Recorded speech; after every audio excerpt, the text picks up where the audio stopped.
살펴보죠.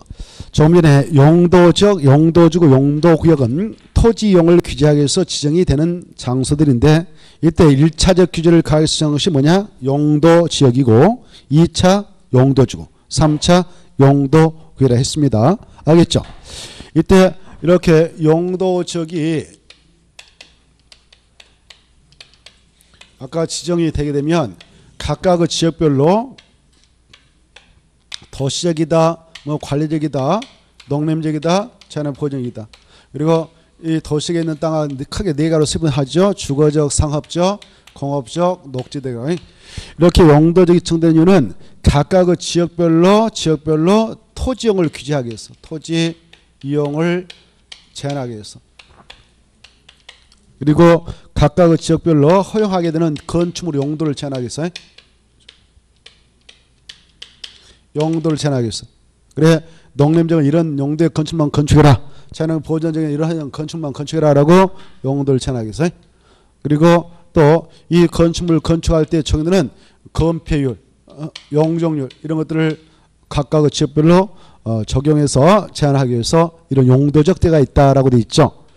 그리고 이 용도지역은 바로 이런 용도지역은 서로 중복정할 수 없다라는 거예요. 서로 중복 지정할 수 있다 없다? 없다. 그게 나오죠. 그게 중요해. 서로 중복되지 아니하게 그 말때 포인트 딱 주고 키포인트 그거예요. 서로 중복되지 아니하게 지정을 하게 되어 있기 때문에 여기 보세요. 이 토지에다 농림적이다라고 지정을 해놓고 이걸 그대로 나눈 상태에서 그에다 도시적이다라고 중복 지정할 수 있다 없다? 없다. 이렇게 하셔. 이게 중요하고 그 다음에 이제 마지막에 무슨 계획을 결정하느냐? 도시공약으로 결정하는 것이다. 이렇게 받으시고 그 다음에 이제 이게 토지형을 규제하기 위해서 1차로 지정이 되어지면 그 위에다가 필요할 때에 용도지구를 지정할 수 있다고 그랬어요. 용도지구. 아까 뭐 경관지구다, 뭐 취락지구다, 개발지구다 이런 것들을 용도지구라 했지 않습니까? 이런 용도지구는 이런 용도지역 위에다가 중첩해서 정할 수 있다는 거예요. 이렇게 이 위에다 이걸 정할 수 있다는 거예요. 이때 이것은 2차적으로 규제하기 위해서 정한다는 거예요. 그래서 2차적으로 규제하기 위해서 정한 것이 용도지구이기 때문에 이 일정한 용도지구는 이 용도적의 제한을 때로는 강화 적용해서 일정한 용도지구는 그 용도적의 행위 제한을 완화 적용해서 그것다 체크. 용도지구는 용도적의 제한을 때로는 강화도 할 수 있고 무엇도 할 수 있다고요? 완화. 그러기 위해서 지정이 된다. 그 다음에 이제 3차적 토지용을 규제하기 위해서 그 용도 구역을 정할 수 있거든. 그래 용도 지역 위에 용도구를 정할 수 있고 용도 지구 위에 용도 구역을 중복 정할 수 있을 거예요. 이때 용도구역이 지정되면 이건 3차적으로 규제하기 위해서 정하기 때문에 이 용도구역은 용도적 위에 지정되어서 용도적의 제한을 때로는 강화할 수도 있고 때로는 완화 적용을 할 수 있으며 용도 지구 위에 용도구역이 중복 지정되어 용도구역은 용도적 제한을 때로는 강화, 완화 적용할 수 있도록 하기 위해서 지정합니다. 이걸 학년높이 때문에 이른다 할 수 있어. 이건 초등학교 1학년 용도적은 초등학교 2학년이 용도지구이고 용도구역은 3학년이다. 그래 이 하나의 장소에 1학년하고 2학년이 있다. 그러면 누가 땅을 시킨 대로 그 이용하면 되냐? 2학년. 만약 2학년이 없고 1학년만 있다면 1학년 시킨 대로 이용하면 합법적 이용이 된다. 이렇게 하시고 그리고 1학년하고 3학년이 이렇게 있다. 그러면 3학년 시킨 대로 이용하면 되는 것이고 1학년 힘없다. 근데 3학년이 있다가 이걸 해제했다. 없어졌다. 그러면 1학년 시킨 대로 이용하면 된다. 이렇게 이해하시면 좋겠어요. 그리고 2학년하고 1학년 그리고 3학년까지 동시에 존재하고 있는 땅이 있다. 1학년, 2학년, 3학년이 중첩해서 쫙 있다. 그러면 누가 이 땅을 시킨 대로 이용하면 합법적이냐? 맞춰보세요. 이제 누가? 3학년. 이렇게 이 관계를 이해해 줄 줄 아셔야 되겠다 이겁니다. 자, 그 정도 보시고 그 다음에 이제 기반설 아까 였습니다. 기반설 항상 이런 걸 만다 꼭 읽어두시고 그 중에 아까 몇 번 좀 잘 받으시라고 했나요? 3번, 5번, 6번, 7번 그건 받으시라고 했죠. 집에 와서 꼭 읽어두셔야 돼요. 그 다음에 공동구는 기반설 일종이거든요. 그래 공동구가 뭐냐 그러면은 알죠? 공동구 정도는 여러분들 성이니까. 그래 이렇게 우리 시내에 도로가 있다. 도로 밑에 터널처럼 이렇게 큰 공간이 있다. 여기다 전기선도, 전화선도, 수도 파이프 이런 것들 다 집어넣자 이거 아닙니까? 그리고 이걸 땅에다만 설치해 놓고 있는 그 시설이기 때문에 이 공동구는요 지하에 설치되는 시설물이란 말이에요. 그래서 이런 것들을 지하 매설물이라는데 지하 매설물을 공동으로 이 공간에다 수용하자 이거 아닙니까? 수용 집어넣자. 그러하게 한 구멍을 공동을 한다. 그래 이 공동과 이 설치되게 되면 지상에 전봇대 세워가지고 전선, 전기선 끌어갈 수 없어요. 여기다 의무로 다 집어넣어야 돼요. 이런 것들을 앞으로 우리가 공부할 거예요. 그래 현재 세종시 같은데 내포 신도시 같은데 그런 계획도시들은 의무적으로 공동을 땅속에다 이렇게 다 설치를 하고 있어요. 그래서 여기다 다 이런 것들을 수용하도록 되어 있기 때문에 지상에서는 전봇대를 볼 수가 없게 되는 겁니다. 자, 이런 것들을 이렇게 다 집어넣게 함으로써 미관도 개선할 수 있고 다 없애버리니까 미관도 개선할 수 있고 도로 구조도 보존할 수 있고 교통을 원활한 소통을 기할 수 있기에 이건 반드시 지하 때만 설치하도록 되어 있다 이렇게 봐주시고 그 다음에 이제 넘어가서 보시면은 광역시설이 나와 있죠. 광역시설이 뭐냐 그러면 영어 뜻이니까 자주 읽어두셔야 처음 오신 분들은 광역시설은 아까 봐보세요. 아까 우리가 기반시설 공부했죠. 기반시설이 여러 가지 있었잖아요. 기반시설이 여러 가지가 있는데 그 기반시설 중에서도 광역시설이라고 하는 것은 기반시설 중에서도 이렇게 인접해 있는 A씨가 있다, B씨가 있다, C군이 있다라고 가정합시다. 그랬을 때 여기 보세요.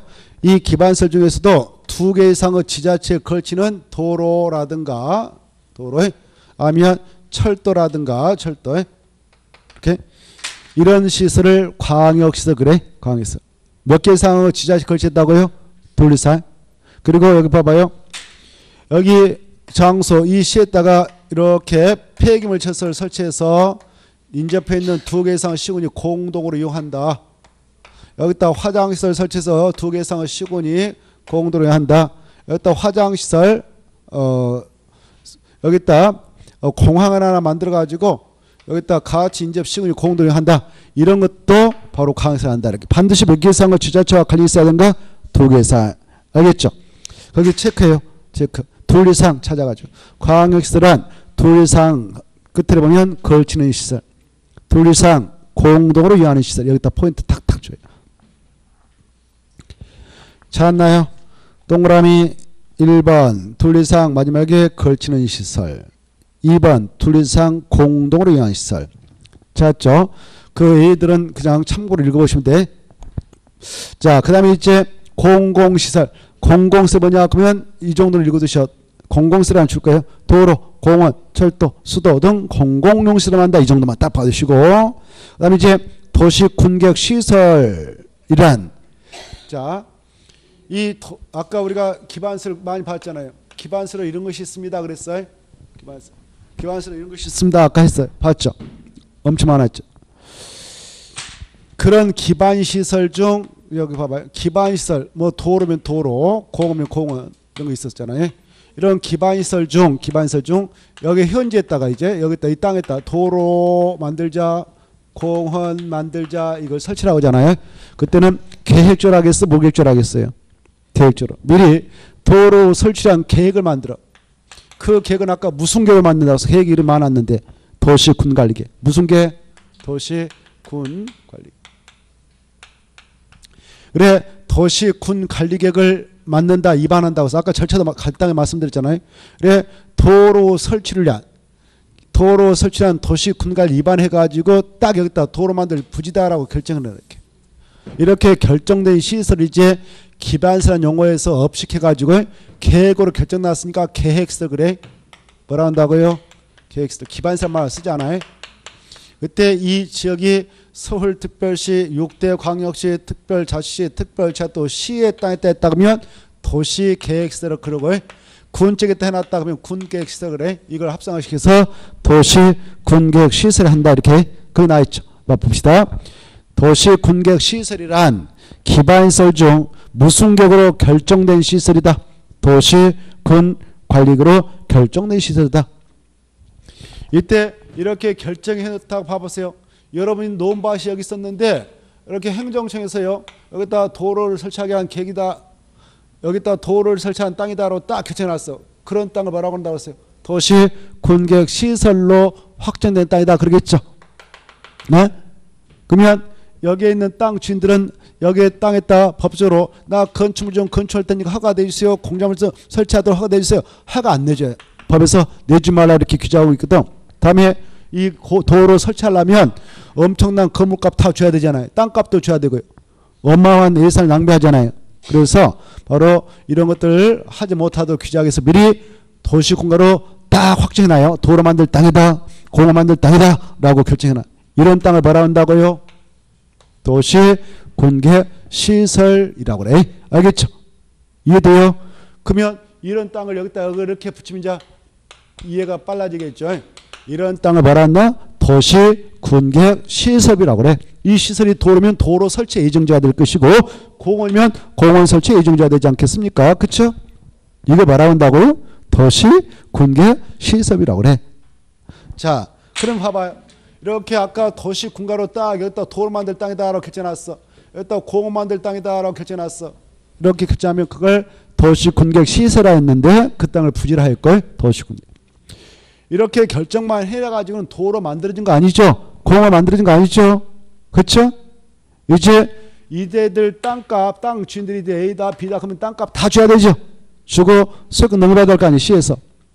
그때 이 소유권 넘겨받아서 이제 포크업자 동원하고 해서 여기다 도로 공사하죠. 다 평탄 작업하고 해서 도로 만들어 이런 사업을 하지 않겠습니까? 공원 또 만들어 이렇게 땅 보상 처리 다 해가지고 넘겨받았어요. 이런 사업을 이렇게 표현해. 이 사업을 뭐라 한다고요? 도시 군계 시설 사업이 한다. 이렇게 중요해.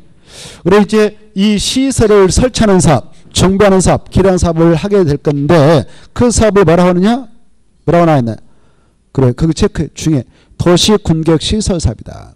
도시 군객 시설 사업은 무슨 시설을 설치하는 사업, 정비하는 사업, 기란 사업이냐? 도시 군객 시설이다. 그랬다 또 하면 도시 군객 시설 그 말에다 또 한번 주세요.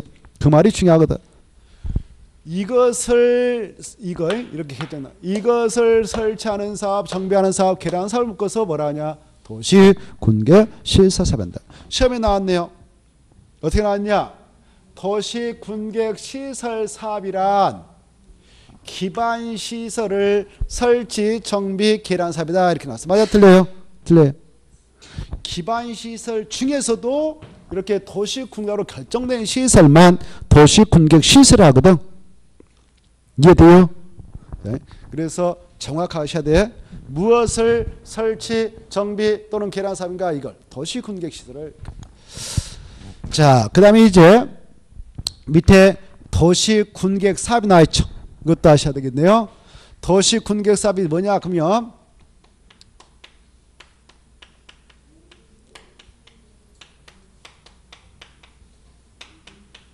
여기 봐봐요.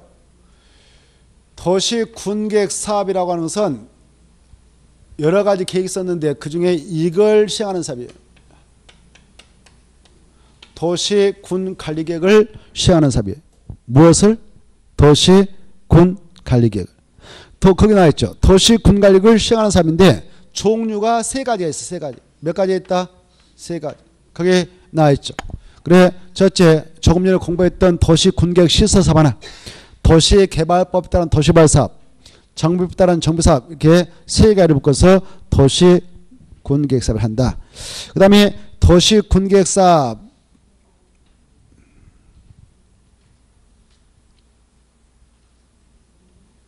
밑에 개발 밀도에 나와 있죠.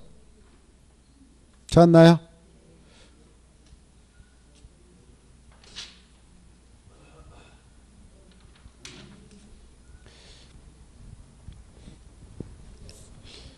그 도시 군객 사업 옆에 있잖아요. 도시 군객 사업 있죠. 그 옆에 여백에다 이거 하나 추가로 써놓으세요. 도시 군객 사업이란 옆에다가 옆에 여백 있죠. 여기다가 하나 써놓읍시다.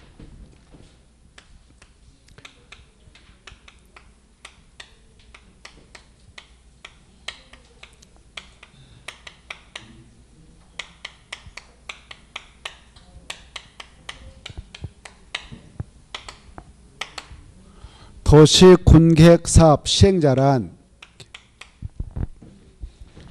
이 법 또는 다른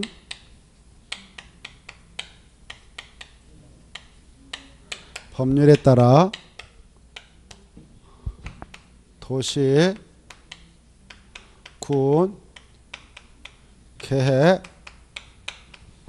사업을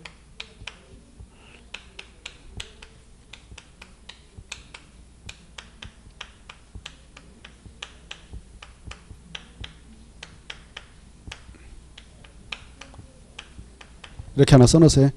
그래 도시 군계획사업 시행자 뜻인데 도시 군계획사업 시행자란 이 법은 국토개법이에요.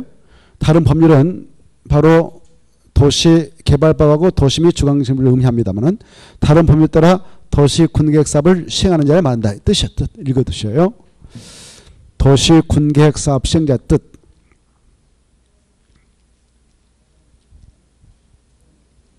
됐나요? 그래 조금 전에 그 도시 군계획사업은 종류가 몇 개 있었나요? 3개 있었잖아요. 그 중에 이 법에 의하여 이루어진 것이 도시 군계획 시설 사업이 있었고 도시개발법 도시 및 주관경 정비에 따라 이루어진 2가지 사업이 있었죠. 그래서 총 3가지가 있었어요. 그래서 이 도시 군계획 사업 시행자라는 것은 이 법은 국토개법, 다른 법률은 도시개발법, 정비법, 그것에 따라 도시 군계획 사업 아까 3가지 했었는데 그걸 시행자를 만든다 이렇게 알으시면 좋겠고, 그 다음에 이제 개발 밀도 관리구역, 기반시설 부담구역, 그리고 기반시설 설치 비용 3개를 묶어버려요. 3개를 묶어가지고 기반시설 연동제 이렇게 써놓으세요.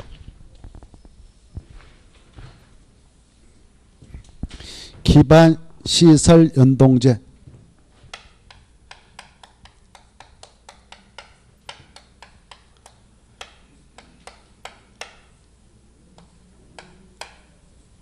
그래 개발행위와 기반시설 이 문제를 연동시켜서 작동해 나가도록 하기 위해서 그 두고 있는 것이 개발 밀도 관리 기반시설 부담구역 그리고 기반시설 비용인데 이것은 자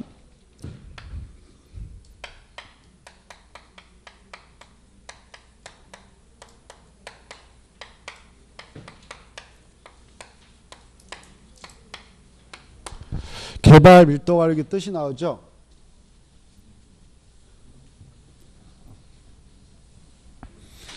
이 개발행위 중 대표적인 개발행위가 뭐냐면은 바로 이런 거예요. 건축물 건축행. 건축. 개발 뜻은 알겠죠. 건축물을 건축하는 행위가 개발행위예요. 대표로. 밀도란 것이 뭐냐 하면 밀이 무슨 밀이냐면은 빽빽할 밀. 뭐라고요? 빽빽할 밀이. 그래 개발행위 건축물 건축행위가 빽빽하게 들어가는 거 밀도 그걸 관리하겠다 해서 제하는 구역. 관리라는 것은 규제하겠다는 거죠.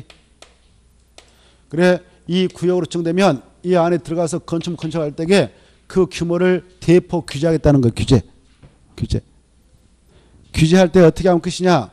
이 건축물 건축할 때 적용을 하고 규모의 제한을 가하는 것이 있는데 규모의 제한을 가하기 위해서 건축물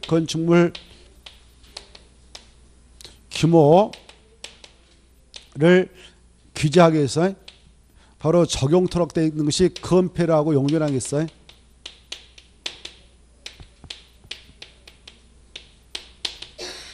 이걸 세게 강화 적용해버리겠다라는 취지에서 정한 것이 개발 밀도 관리입니다. 이게 핵심 용어예요. 이게 핵심. 강화 적용한다는 것은 건물을 더 크게 재라 적게 재라 그 말이에요. 이해돼요? 강화 뜻. 건폐 용도를 완화한다 그 말은 규모를 좀 크게 져도 된다 이 말이고 강화한다는 것은 적게 재라 그 말입니다. 그래 이 개발 밀도는 다음에 우리가 자세히 공부하지만 미리 좀 들어두시면 좋겠죠. 주로 이것은 이미 1차적으로 개발된 시내에 따지 하는 거예요. 여기가 시내라 합시다.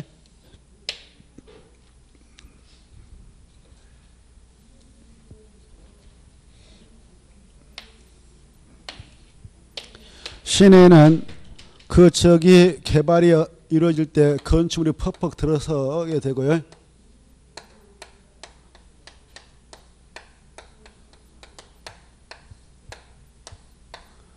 그리고 그 측에 필요한 그 도로도 있고 도로가에 또 빌딩이 쫙쫙 있죠. 이렇게.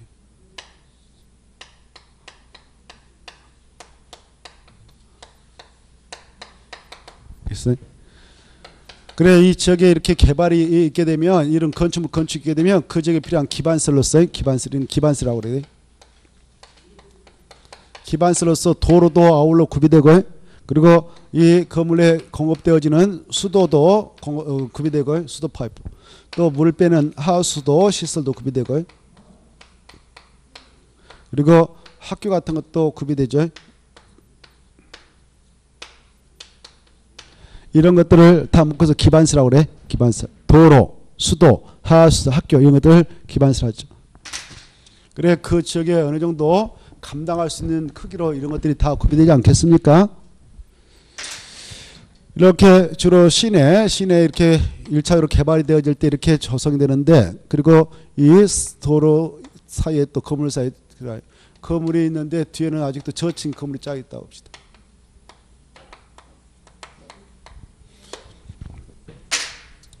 그래 이제 이 지역의 후발 주자들이요 이 건물 저층짜리 밀어가지고 이런 빌딩 하나 지으려고 법적으로 허용되는 땅이기 때문에 그때 이렇게 건물 허가받아 이렇게 똑같은 빌딩을 짓는다 합시다. 쌓아 밀어버리고 이렇게 짓는다고. 이걸 개발행이라고 개발행. 응? 이렇게 팍팍 그 지역에 새로운 건물이 새롭게 퍽퍽 들어선다. 이렇게 건물이 퍽퍽 들어서면은 이 지역에 변화가 발생하겠죠. 어떤 변화? 이 건물의 크기만큼 인구가 유입되잖아요. 인구가 유입되어서 증가하지 않겠습니까? 증가되면 여기에 이 사람들이 남자 여자 위에 들고 들어오지 않겠습니까? 그리고 승용차도 가지고 오겠죠. 그래서 이렇게 보세요. 이렇게 개발행위가 있게 되면은 이 지역의 도로에는 차량이 증가할까 감소할까 차량 어마어마하게 증가하지 않겠습니까? 그렇죠? 그래서 이 도로가 바로 좁아가지고 현재 지체되는 현상이 발생할 수 있을 것이고 도로에 또 이 사람 입이 증가했으니까 이 지역에 이미 구비된 수도 파이프 있잖아요. 그 용량이 어때요? 부족할 수도 있죠. 부족. 용량. 수도에 대한 수량은 증가한데 용량은 또 부족할 수도 있고 하수 발생량은 증가하고 있는데 기존의 하수 수로 용량이 부족할 수도 있지 않겠습니까? 학교는 이미 구축되어 있는데 애들 나가지고 계속 학교에 들어오면은 초등학교 애들 들어오면은 학교는 어때요? 좁을 수가 있겠죠. 이런 거 이렇게 표현해요. 이렇게 개발로 여기 봐보세요. 이렇게 개발로 인하여 이 지역에 이런 기반설이 부족 예상된다. 여기 봐봐요. 몇 분을 위해서 설명하는데 안 봐보면 의미가 없죠. 새로 오신 분들 위해서 자세히 설명하는데 이렇게 개발로 인하여 기반설, 도로, 수도, 하수, 학교 같은 기반설이 부족 예상되는 지역입니다. 부족이 예상되면 이 차량 지체 현상을 해소한다. 도로에서 수도에 대한 수량이 증가한 만큼 파이프를 더 크게 만들어주면 되고 하수 발생량 증가한 만큼 파이프를 만들어주면 되는데 이런 지역은 사실상 그게 어려울 수가 있어요. 차량 지체 현상을 해소하기 위해서 도로 확장 공사를 한다? 그러면 도로가 있는 빌딩 다 철거해야 되지 않겠습니까? 그러면 엄청난 비용을 우리가 감수해야 되죠. 보상 다 예산 가지고 세금 받았던 돈 가지고 할 거 아니에요. 도로 만들려고.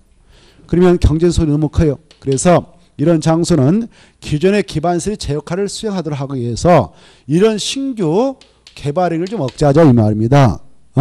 그래서 자, 이 개발행위 새롭게 들어오는 개발행위 이것을 규제하자. 이렇게 크게 짓지 못하도록 하자. 인구입을 억제 둔화시키자. 그래야 기존에 있는 기반설이 제 역할을 하지 않겠냐. 그래서 여기다 이런 장소에다 체크를 해 나가고 있는 것이 개발 밀도.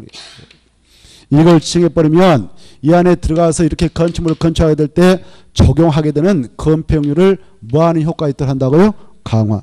특히 이 건물 층층이 올릴 때 이 규모를 규제하고자 적용을 하고 있는 것이 용적률인데 이 용적률의 경우는 이 장소에 적용되고 있었던 용적률에 이 구역이 지정되면 50%까지 강화되는 효과가 있도록 하고 있어요. 그래 이 구역을 지정하기 전에는 이렇게 이 땅에다 법적으로 50층짜리 빌딩을 세울 수 있는 대지였다 하더라도 이 구역의 지정고시가 있고 난 후에는 용적이 50층 강화되니까 25층 이하밖에 못 지고 25층 못 진다 그 말이에요. 이해돼요? 그러면 어때? 자연스럽게 인구 유입이 둔화 감소되겠죠. 그래서 기존에 있는 기반시설 도로, 수도, 하우스, 학교가 제 역할을 수행하겠죠. 그런 취지에서 제안한 것이 뭐냐 그러면 개발 밀도가이다 이렇게 이해하시면 좋겠다 그 말이에요. 이해돼요? 그게 나있죠. 봅시다 이제. 개발 밀도가이란 개발로 인하여 기반세에다 줄까 봐요. 여러분 말씀대로 씁니다. 기반세에다 줄 것이고 써요. 도로, 수도, 하수 시설, 학교 이런 걸 생각하면 되겠어요. 이런 것들이 부족이 예상되는데 설치가 필요한 지역에다 정한다. 곤란한 지역에다 정한다. 곤란한 그때 체크해요. 곤란한 지역에다 정한데 뭐 하려고 하느냐. 건폐 용률을 뭐 하기 위해서 강화 적용. 강화란 말 중요해요. 완화하면 틀리겠습니다. 강화다. 강화의 반대말 뭐다고요? 완화. 뭐 시험 어렵게 안 나와요. 거기서 완화로 나와. 그럼 틀려요. 완화가 아니라 강화. 알겠죠? 강화 정해서 지정하는 구역이다. 이렇게 알아주십시오.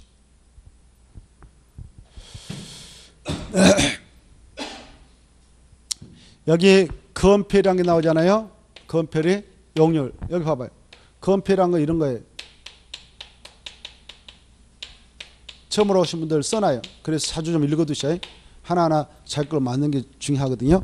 다음에 또 합니다만은 건폐란 대지 면적에 대한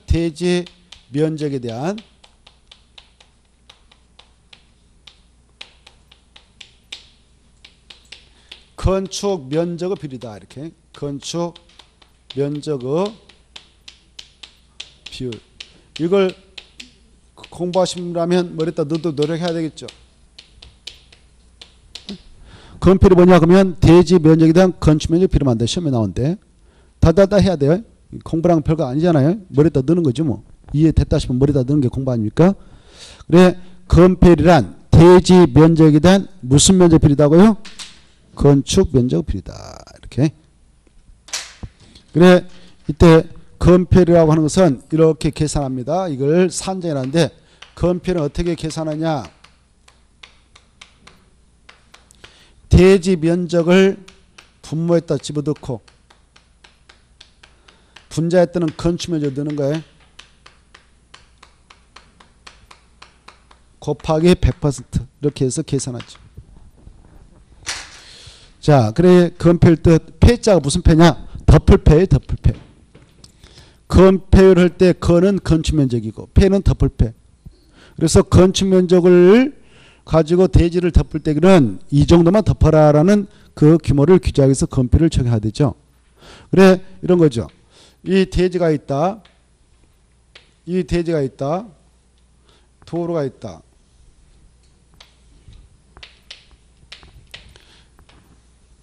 이건 갑동이 대지, 을동이 대지, 병동이 대지 이렇게 있다 합시다. 이 을동이 대지 면적이 을동이 대지 면적이 1000제곱미터라 가져봅시다. 1000제곱미터인데 이 을동이 자기네 대지에다 적법 절차가 있어서 허용되는 건축물을 건축해 나갈 때 이 건축물의 밑바닥을 건축 면적을 하는데요. 이 건축 면적을 가지고 이 대지 전체인 1000제곱미터를 다 덮어버릴 수 있을까 없을까? 법적으로 없다 그 말이. 그걸 규정하기 위해서 건폐율이 있거든. 폐자가 덮을폐거든. 만약 돈 많고 그렇다 자기 땅이라고 해서 다 덮어버렸다 합시다. 이 건축물 질 때 밑바닥이 건축 면적을 가지고 1000제곱미터 다 덮어버렸어. 오케이. 그러면 갑동이 아까 을동인가요? 을동이라는 사람 토지 용도를 높여서 좋을성 싶어도 그건 아니죠. 옆에 땅 주인도 똑같이 내 땅이 내가 알아서 하겠다. 다 덮어버렸어. 건물 딱 빽빽 지었어. 이 친구도 내 땅 내가 알아서 하겠다. 퍽 쳐버렸어. 어떻게 보면 개인적으로 봤을 때 좋을성 싶어도 전국적으로 난리 나죠. 통풍도 제하고 일조도 제하고 채광도 제해서 위생적인 환경을 조성하는데 어려움이 발생하고요. 그리고 개방감도 없고 삭막해서 어떻게 살겠습니까? 그리고 여기서 화재가 발생하면 연쇄적으로 확산되죠. 옆에 불나는 우리 집까지 다 타버린다? 을동이 기분 좋겠나요? 결국 다 망가진 거 아닙니까? 그래서 전체를 위해서 규제를 하고 있습니다. 야, 너희들 따지면 그렇게 하지 마라고 법에서 규제하고 있죠. 자, 이 지역의 대지에다가는 건폐를 적용할 때야 최대 대지 면적의 20%만 허용할 테니까 건폐를 최대한도 그 대지의 20% 이내까지 허용할 테니까 이걸 정해라라고 규제하고 있다면 그 대지가 아까 1000이었다. 이 대지가 1000 잘못했다. 그런데 건폐율이 최대한도 20% 이하밖에 안 된다. 그러면 그 대지에다가 확보 가능한 최대 건축 면적은 200까지만 허용하겠다. 그 말이죠. 1000에 20% 200이죠. 그 정도 알겠죠. 1000에 20%는 200. 200 가지고만 건축 면적을 덮어라. 이거 건축 면적을. 그러면 이 대지의 건폐를 최대한도가 20%면 건축 면적은 1000에 20% 200까지만 확보할 수 있는 거예요. 확보할 의무는 없지만 이걸 초과하면 안 되는 거예요. 만약 건폐로 최대한도를 80% 인정했다면 800 정도까지 확보하고 200은 빈 땅으로 나눠야 돼요. 아까 20%라면 200만 건축면적 확보해서 덮을 수 있고 800은 나눠야 되죠.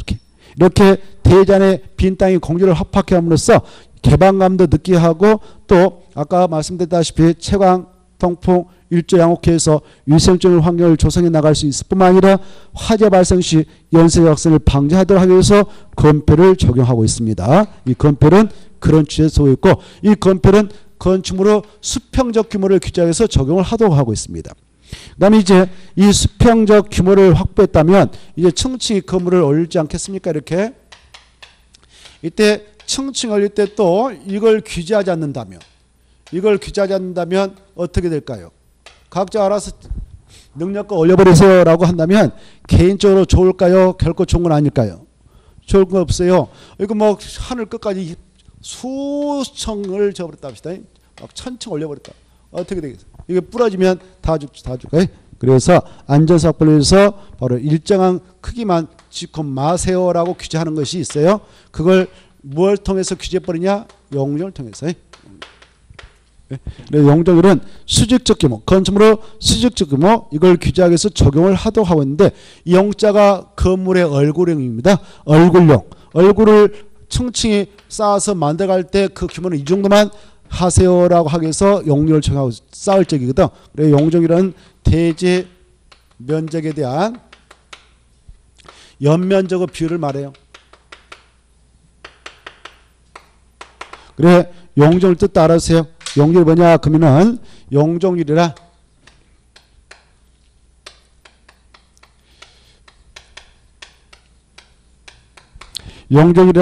바로 대지 면적에 대한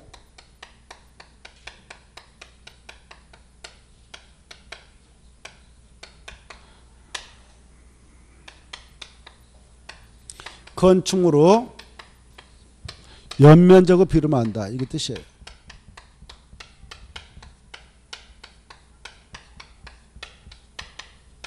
이것도 시험에 나오니까 이 용어의 뜻을 기억하도록 노력했으면 좋겠습니다. 그래, 이 대지 면적이 1000제곱미터다.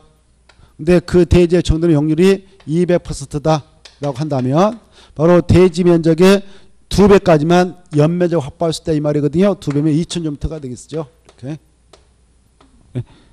근데 이 용적률에 나오는 연면적 있잖아요. 이때 연면적 뜻을 이래. 이 하나의 건축물이 있다. 그러면 하나의 건축물로 각 층에 각층 바닥 면적 합계를 말해. 각층 하나의 건축물로 각층 바닥 면적 그 합계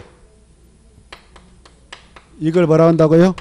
하나의 건축물로 각층 바닥 면적 합계를 연면적 합니다. 연면적 뜻이에요. 알아두세요.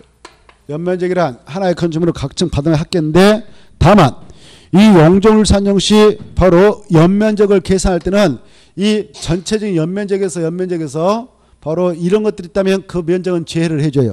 지하층이 있다든가 그 건물에 지하층 설치를 권장해서 지하층이 설치되어 있다든가 아니면 지상 부속용 주차장이 만들어졌다 주차장 부속용도, 부속용도, 지상 부속용도, 부속용 주차장이 있다다.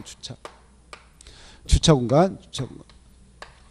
그 다음에 피는 안전구에 있다다. 피는 안전구요. 대피 공간이 있다.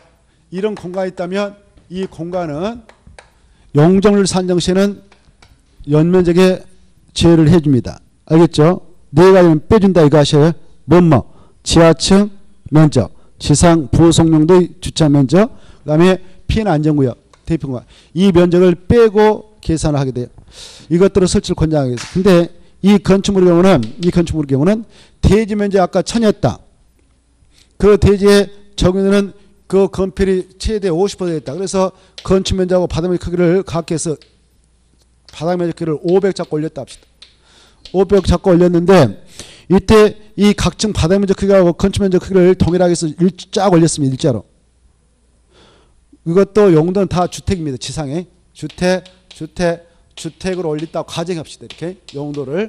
그러면 몇 층 올리면 바로 건폐율이 200%밖에 인정되지 않는다. 200% 이거밖에 인정되지 않는다. 용적률이 200%밖에 인정되지 않는다. 최대. 그러면 몇 층 올리면 끝날까요? 몇 층? 이거 하면 끝나죠. 2층. 그러면 500에서 몇 층 올리면 끝날까? 4, 5, 24층. 이해되죠? 5층, 6층 올리면 이제 용률을 정해서 이 방법쯤 되는 거예요. 이와 같이 용적으로 정했게 되면 간접적으로 건축물 높이를 규제하게 되어서 바로 수직적 규모를 규제하게 됩니다. 이런 용적률은 아까 이 개발 밀도가 일정된 장소에서는 얼마까지 강화하는 그 명시적 규정을 두고 있냐? 50분까지 이렇게 하십시오. 몇 분까지요? 50분까지. 50분까지 강화하는 효과가 있도록 법에 나옵니다. 다음에 공부하는데. 자, 아무튼 이 개발 밀도가격은 개발로 인하여 기반설이 부족이 예상되지만 기반 설치가 곤란한 지역을 대상으로서 지정하고 지정하게 되면 건폐가율을 뭐 하기 위해서 정하느냐? 강화하기 위해서 정한다. 이렇게. 그 다음에 이제 그 옆에 보면 기반시설 부담구역이 나와 있죠. 기반시설 부담구역은 바로 여기가 시애각지대다. 여기 이렇게 도로가 쫙 있고요. 근데 여기는 아직 용도적이에요. 용도적이.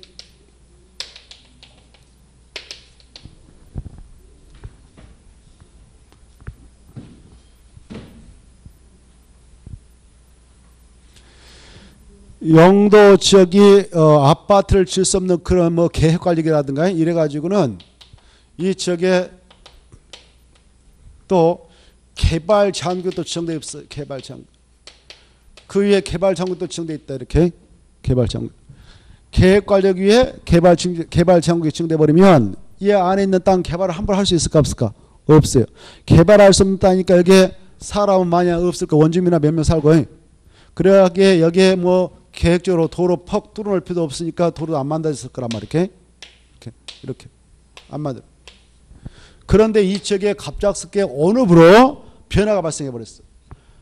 국토교통부 장관이 이 지역민의 그 재산세를 좀 너무 그동안 고생했으니까 해제해 버렸어. 개발 제한구역.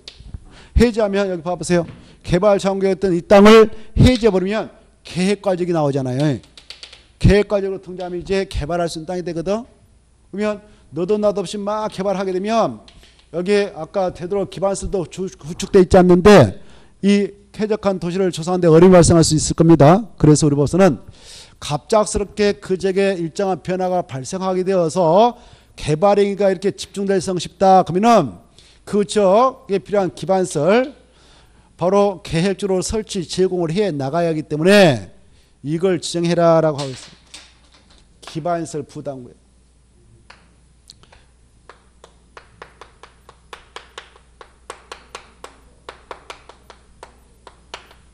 이걸 지정해 나가라 이렇게 하고 있습니다. 왜?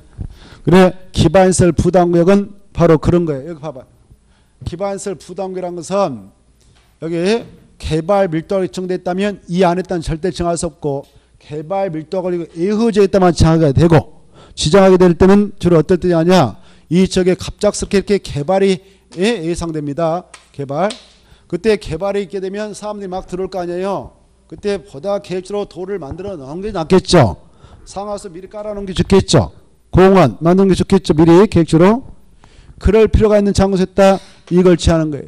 그 쪽에 시급하게 지금 기반설 설치가 필요하다. 기반설 설치가 필요한지. 설치가 필요한 데니까 기반설 이미 설치가 돼 있다. 아직 안 만들어졌다. 안 만들어진 장소에 시효가 그래 기반설 설치가 필요한 적에다가 바로 지정을 해 나가고 있는 것이 기반설 부담금인데 어떠한 기반설 설치가 필요한 장소에 되느냐? 도로, 공원, 녹지 공간, 녹지 이런 것들 다 기반설 하거든. 그다음에 뭐 땅 속에다 수도 같은 거, 또 하수도 같은 거, 그다음에 여기 뭐 초, 중, 고 이런 학교 폐기물 처서 이런 기반설치가 필요한 장소에다 지정을 해 나가라라고 되어 있는 것이 뭐냐 그러면은 기반설 부담금. 이렇게 여기 봐요. 기반설 부담금 정되면 여기 대정항시에다 지정할 때는 대정항시장이 있는데 지정하고 나서 대정항시장이 이 지역에 필요한 기반설 이런 거 있잖아요. 이런 것을 시 예산 가지고 계획적으로 일단 설치 제공해줘요. 이렇게 딱 설치 제공하나서 우리 민간인들 이 땅을 여기가 가지고 있었다. 그러면 이 논밭이 있었는데 일본은 도로 폐비부터 보상 나왔다. 여기다 이제 건물 진다. 그때 이 건물을 신축하고 증축할 때는 우리 민간인들도 이쪽에 개발이익이 어마어마하게 얻게 되었으니까 개발이익을 땅값 올라가지고 건물가 올라가죠. 그래서 개발이익을 몽땅 챙기는 게 되니까 그 이익을 일부 내놔라. 그래서 우리 민간인들도 이 기반설 설치하는 데 필요한 돈을 부담해야 하기 때문에 용어를 기반설 부담금 그랬던 거예요. 용어를 민간에게 부담시키는 거예요. 여기 있는 도로 같은 것은 기반설 부담금이 아니었기 때문에 민간에게 그 기반설 설치비를 부담시키지 않았어요. 근데 이 구역에 들어가서 개발행위인 신축과 증축할 때는 민간에게도 부담을 시키고 있다. 이렇게 하시 민간인에게. 뭐 할 때만 부담시킨다고 그랬어요? 신축, 증축할 때만. 땅 갖고 있을 때는 아니고 신축, 증할 때만. 응? 그래 이때 우리 민간에게도 이 안에 전체 비용 대비 20%를 부담시킬 수 있도록 법에 규정되어 있는데요. 이렇게 민간에게 부담을 시키겠다 해서 영어를 기반설 부담금을 하는 거예요. 자, 이때 거기 이제 봅시다. 책 보시면서 기반설 부담금 뜻 시험에 나오니까 좀 받으세요. 에의지요. 그 말 중에 에의지요. 보고 계신가요? 내다 에다. 예, 그 말이 아주 중요해. 포인트를 잡고 가도 못 따라하면 한계죠. 한계. 책을 읽고 가도 못 따라하면. 개발 밀도가란 하고 기반설 부담금 달라. 기반설 부담금이란 개발 밀도가 안에다 정한다. 이거저기다 정한다. 이거죠. 그럼 봐보세요. 이렇게 시험에 나왔어. 개발 밀도 관리구역하고 기반설 부담구역은 같은 장소에 중첩 지정할 수 있다. 이렇게 나왔어. 맞아 틀려요? 틀려요? 이것에다가 이건 절대 정할 수 없다고 했잖아요. 그래서 중복 정할 수 없다. 이게 중요해. 에의죠. 에의 정했다만 정하니까. 개발 밀도가 밖에다만 정해라 그 말이에요. 그래. 개발 밀도는 이미 개발되는 시내에다 정하고 이 기반설 부담금 시애각지대에서 정합니다. 그래서 위치가 완전히 달라요. 그래서 중복 정할 수 없다 이거 하시고 그리고 개발로 인하여 기반설이 설치가 필요한 점 어떤 기반설이냐 그거 줄 거예요. 도로, 공원, 녹지 찾나요? 있나 없나요? 있죠.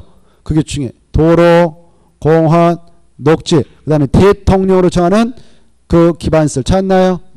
있어 없어요? 있죠. 거란에 써놨죠? 수도, 하수도, 학교, 대학은 포함된다 제된다?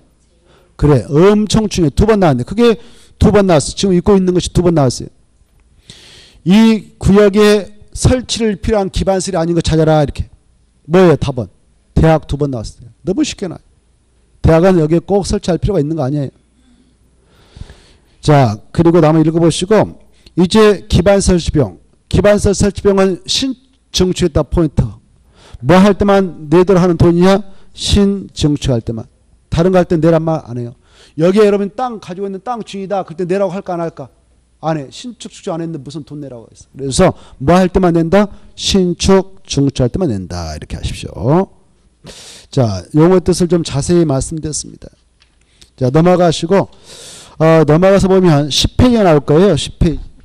10페이지 보시면은 용어의 정의는 여러분이 잘 읽어두시고 자주 써보면 좋습니다. 그래서 그 용어 그대로 그냥 머리에다 넣어야 돼. 머리에다. 너도 노래하셔야 돼요. 그 다음에 제4절 10페이지 제4절이 시험에 나오니까 잘 봐주세요. 국가계획, 광역 도시계획, 도시군계획 관계 찾았나요? 거기 2번 봐봐요. 2번 국가계획과 도시군계획 관계해서 1번 광역 도시계획 및 도시군계획은 무슨 계획이 부합돼야 된다? 국가계획이 부합된다. 광역 도시계획 또는 도시군계획의 내용이 국가계획의 내용과 다를 때는 무슨 계획을 우선한다? 국가계획을 우선한다. 중요하고 시험에 나오고 2번 광역 도시계획이 수립되어 있는 지역에 대하여 수립하는 도시군 기본계획은 광역 도시계획에 부합돼야 된다. 만약 두 가지 내용이 다를 때는 뭐가 우선한다? 광역 도시계획이 우선한다. 시험에 나오니까 알았어요. 그리고 그 옆에 여백 있잖아요. 아니면 오른쪽 페이지 여백도 좋고 거기다 조그맣게 써놔요. 공부하기 좋게.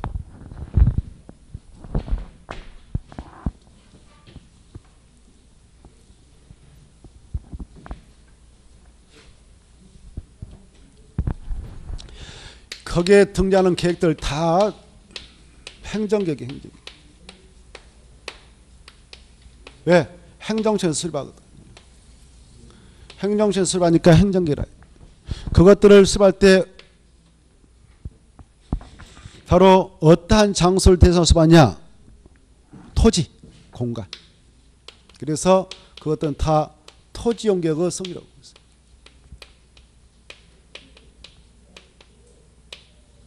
그 토지 이용 계획을 성립하는데 일정한 계획은 토지 이용 방향을 제시하겠어.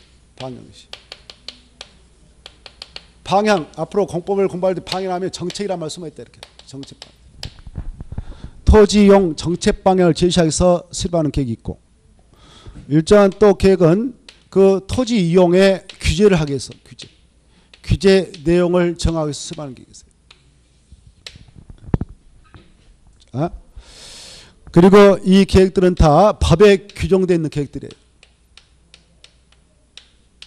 법에 규정되어 있다. 법에 규정되어 있다. 이걸 약속으로 법정계획이라고 해요.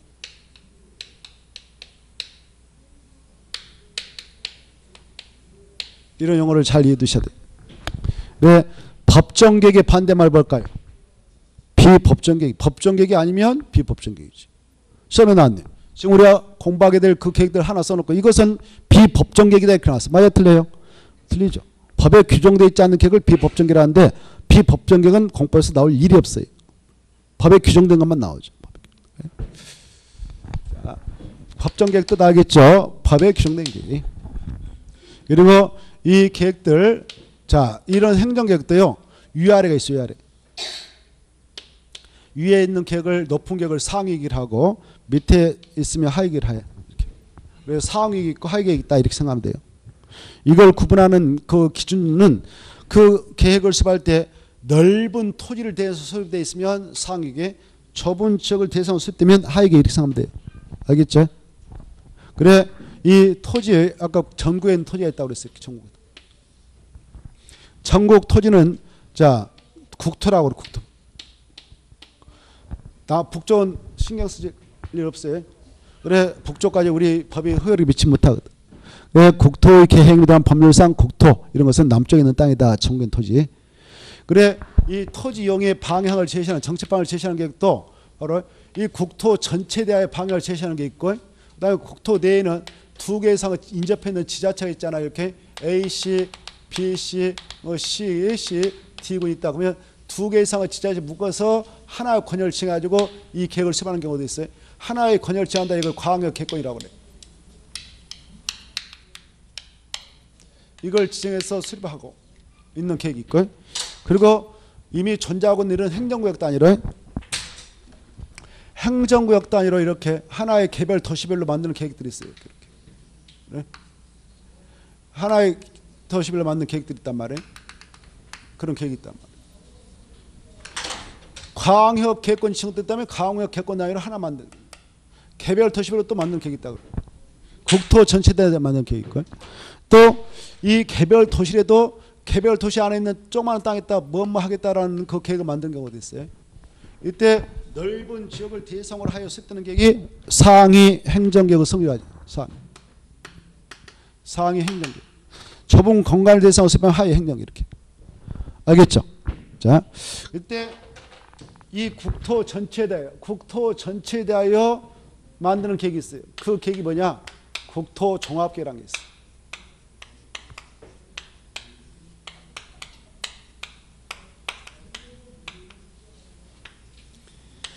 이 국토종합계획은 국토 전체에 대하여 만드는 하나의 계획이에요. 2020년까지 국가에서 정책적으로 이렇게 국토를 만들어내도록 하겠다라는 정책을 포함해서 수립되어 있는 계획이 이 계획입니다.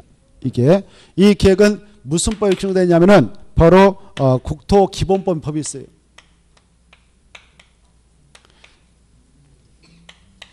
이것은 국토 전체에 대하여 만드는 거예요. 그래서 이게 최상위 계획이다. 최상위. 이보다 더 높은 계획은 없어요. 우리 공법에서는 이게 한 번 나와요. 그래서 말씀드리는 거예요. 이 계획이 몇 번 나온다고요? 한 번 등장. 그래서 이 계획의 위치는 알고 계셔야 돼요. 깊게 알 필요는 없고요. 이 계획은 앞으로 공법을 공부할 때 제일 높은 계획이다. 이렇게. 국토 전체에 대한 그 장기 발전방을 제시하기 위해서 수립해 놓고 있는 계획입니다. 그 다음에 이제 이 계획 밑에 이런 게 나와요. 바로 국가계획이 있어. 국가계획. 뭐가 있다고요? 국가계획. 이 국가계획이 있어요. 이 국가계획 있고 그 다음에 국가계획 밑에 광역 도시계획이 있어. 광역 도시계획.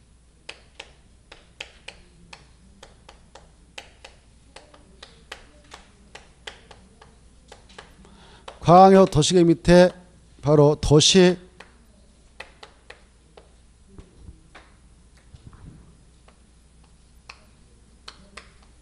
군계획이 있어요. 도시군계획이 있는데 도시군계획은 다시 두 가지 있어요.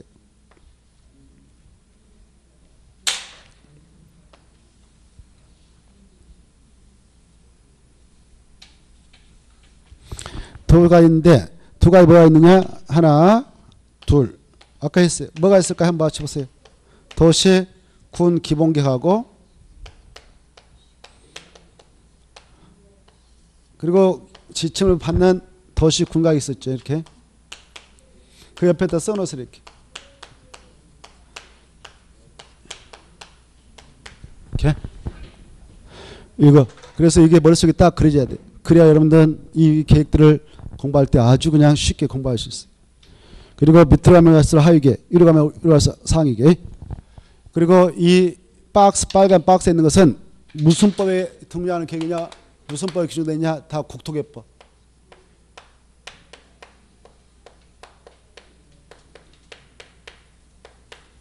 이렇게. 그래 이 체계들을 머리에다 집어넣어놔야 아 그랬었지 하면서 공부를 할 수 있어요. 그럼 보세요. 이 아까 우리가 뜻은 공부했어요. 국가계획은 국가계획 뜻 아까 했잖아요. 중앙행정기관이 법률에 따라 수립하거나 국가의 정책 목적을 달성하기 위해 수립하는 계획이다. 그래서 중앙행정기관은 주로 장관만이 수립해서 국가에서 이렇게 시행합니다. 그래서 밑에 있는 것들은 지자체장도 수립하는 경우가 있기 때문에 이런 것들은 하위계획을 할 수 있어요. 이거하고 이것은 뭐가 더 높냐? 이거. 그래서 이 계획이 확정된 장소에서 이 계획을 만들 때는 광역도시 이 계획이 부합돼야 되겠죠. 만약 광역 도시계획 내용과 국가계획 내용이 서로 다르면 무슨 계획을 우선한다? 법적으로 국가계획 이렇게. 그 다음에 국가계획하고 도시군계획 뭐가 높으냐? 훨씬 이게 높죠. 이 계획과 이 계획이 서로 다르면 이 계획을 우선한다. 자, 그 다음 봐봐요. 광역 도시계획 수립되는 지역에서 도시군 기본계획 수립하게 될 때는 이 계획은 이 계획에 부합돼야 되고 이 광역 도시계획 내용과 이 계획이 서로 다르면 이 계획이 이 계획보다 하위계획이니까 이걸 우선한다. 이렇게 알겠죠? 그리고 이 계획은 이 계획보다 하위계다. 이 정도 하셔야 돼. 그리고 이 계획을 만들 때는 상위에 수립되어 있는 지역에서는 상위 부합되게 만들도록 규정받는다. 이렇게 흐름을 알아두시기 바랍니다. 아까 뜻은 다 말씀드렸어요. 여기 봐봐요. 아까 국토종합계획 국토 전체에 대하여 만드는 계획이고 국토 전체에 대한 미래 청산을 제시해 만드는 계획이 이것이고 그리고 광역도시는 국토 중에서도 두 개 이상 지자체를 광역계획권이다라고 칭해서 광역계획권의 장기 발전방을 제시해서 만든 계획이고 그리고 도시군계획은 개별 도시별로 군별로 만드는데 특히 개별 도시 전체에 대한 하나의 계획으로서 미래 청산을 제시해 만든 계획이 도시군 기본계. 그리고 이 도시군관리계획은 개별 도시에 있는 땅 중에서도 이 땅은 도로용으로 쓴다, 여기는 상업용으로 쓴다라고 일부에 또 확정하기 때문에 이것은 더 수립되는 토지공간이 좁아지는 거예요. 그래서 밑으로 가면 갈수록 하위계, 위로 갈수록 상위계다. 이렇게 흐름을 이해해 두시기 바랍니다. 넘어가시죠. 넘어가셔서 한참 나오면 이제 남은 통과 보지 마시고 제가 수업 시간에 말씀드린 그것만 복습할 때도 반복적으로 보셔. 15페이지 보세요. 광역 도시계획과 관련해서 쭉 나오는데 잠시 쉬었다가 이 파트를 보도록 하겠습니다.